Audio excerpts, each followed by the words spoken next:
Szervusztok!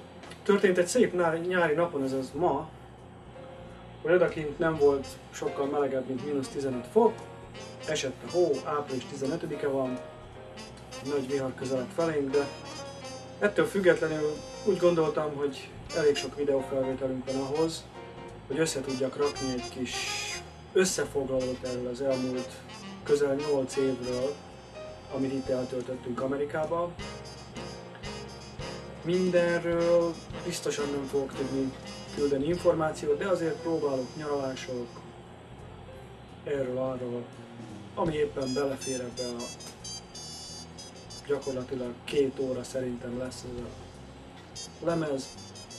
Egy kis vidámság, egy kis utazás, tehát körül tudtok nézni, hogy élünk mi itt a Nagy Amerikában. Jól vagyunk, egészségesek vagyunk, minden rendben van velünk, azon kívül, hogy még a papírjaink ugyanott állnak, ahol 8 évvel ezelőtt, tehát sehol, és emiatt egy kicsit nehéz az életünk, de azon kívül végül is egészség kell, hogy legyen, a többi nem nagyon számít. Időnk az még van. Több szakaszt is fogok csinálni ebből a filmből, mi történt, amikor idejöttünk, hogy alakult, mint alakult, és remélem, hogy tetszeni fog nektek. Szervusztok!